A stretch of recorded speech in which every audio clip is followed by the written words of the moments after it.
Hello everyone, welcome back to Kiyan Shardi channel. ఇవాళ మేము మా అమ్మ వాళ్ళ ఇంటికి వెళ్తున్నాము. వీకెండ్ కదా, మా అక్క వాళ్ళు వస్తున్నారని ఇంకా ఊరు వెళ్తున్నాము. చలో రేవూర్. మేము వెళ్ళేసరికి మా అమ్మ మంచిగా గారెలు వేస్తుంది. ఇంకా మా అమ్మ పాపం ఒక్కతే ఇలా నించొని వేస్తుందని ఇంకా నేను కూడా మా అమ్మకి ఇలా హెల్ప్ చేశాను. ఇంకా మేము వచ్చినప్పుడల్లా ఇలా మా అమ్మ గారెలు వేస్తూ ఉంటుంది. మా అమ్మ చేసిన గారెలు అంటే మా వారికి కూడా చాలా ఇష్టం. ఇంకా గారెలు వేసినట్టు అయిపోతూనే ఉన్నాయి. ఇంకా బొబ్బర్ల గారెలు చాలా బాగుంటాయి, టేస్టీగా ఉంటాయి. ఇంకా అందరం కలిసి ఇలా గారెలు తినేసి సుగంధ వాటర్ కలుపుకొని తాగాము. ఈరోజు ఇలా గడిచిపోయింది. ఇంకా నెక్స్ట్ డే సండే రోజు ఎలా ఉంటుందో ఇంకా చెప్పండి, మామూలుగా ఉండదు. అబ్బా చూడండి, మార్నింగ్ వ్యూ ఎంత బాగుందో. ఇక్కడికి వస్తే మా క్యూగాడు ఖచ్చితంగా 4కి 5కి నిద్రలేస్తాడు. మా అమ్మ వాళ్ళు అప్పుడు లేచి పనులు చేసుకుంటారుగా, ఇంకా మా అమ్మ వాళ్ళతో పాటు నిద్రలేస్తాడు. ఇంకా మా నాన్నతో పాటు ఇలా పాలకు వెళ్తున్నాడు. పాలకు వెళ్ళొచ్చిన తర్వాత ఇంకా చిన్నగా కాసేపు వాకింగ్ చేస్తారు. ఇంకా చూడండి, మార్నింగ్ సాక్షి పేపర్ వచ్చింది. ఆ రోజు సండే కదా, ఫండే బుక్ కూడా వచ్చింది. ఫండే బుక్ చదవక ఎన్ని ఇయర్స్ అవుతుందో.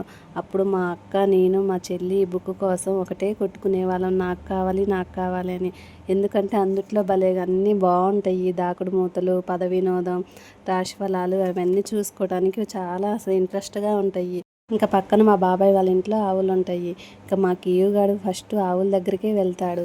ఆవులు అంటే ఎంత ఇష్టమో, మనుషుల కన్నా ఎక్కువ మా కియుగాడికి ఆవులు అంటేనే ఇష్టం. రేవూరు వస్తే చాలు ఖచ్చితంగా ఆవు ఆవు అని ఆవు దగ్గరికే వస్తాడు. కాకపోతే ఆవు దగ్గరికి వెళ్ళాలంటే చాలా భయం. ఎవరో ఒకరు ఎత్తుకొని వెళ్ళాల్సిందే ఖచ్చితంగా. ఒక ఆవు ఏమీ అనదు, మంచిగా ఇలా ఇలా అనుకుంటుంది. ఇంకో ఆవు చూడండి ఎంత కోపంగా చూస్తుందో. అబ్బాయి బుజ్జి కూడా చూడండి ఎంత క్యూట్గా ఉందో. ఇంకా ఇవాళ సండే కదా, ఖచ్చితంగా నాన్ వెజ్ ఉండాల్సిందే. ఇంకా మా అత్తయ్య వాళ్ళు వచ్చారని మా నాన్న తలకాయ మాంసం తీసుకొచ్చారు. ఇంకా నేను కూడా బిర్యానీ చేశాను. అందరం కలిసి ఇలా కూర్చొని భోజనం చేసాం. బిర్యానీ అయితే చాలా టేస్టీగా ఉందని చెప్పారు. ఇంకా అసలు బాగుంది అని చెప్తే మనం అసలు ఎంత హ్యాపీగా ఫీల్ అవుతాం కదండి. నేను ఒక్కదాన్నేనా, మీరు కూడానా? ఇంకా మా చెల్లి హాస్టల్కి వెళ్ళిపోతుందని మా చెల్లి కోసం మా అమ్మ లడ్డూలు ప్రిపేర్ చేసింది. ఇంకా లడ్డూలు చేసేటప్పుడు చూడండి, మా కియుగాడు అల్లరి. ఆయన చిన్నపిల్లలు అల్లరి చేస్తేనే చాలా ముద్దుగా ఉంటుంది. అసలు మా ఇంట్లో వాళ్ళందరూ మా కియుగాడు అల్లరి చేస్తే చాలా హ్యాపీగా ఫీల్ అవుతాం, చాలా నవ్వుకుంటాము. స్పెషల్గా మా అక్క, మా చెల్లి మా కియు కోసమే వీకెండ్ కదా ఇంక ఇలా వస్తూ ఉంటారు. మీ అందరికీ ఈ వీడియో నచ్చిందా? నచ్చితే ఒక లైక్ కొట్టండి, సబ్స్క్రైబ్ చేసుకోండి. Bye bye.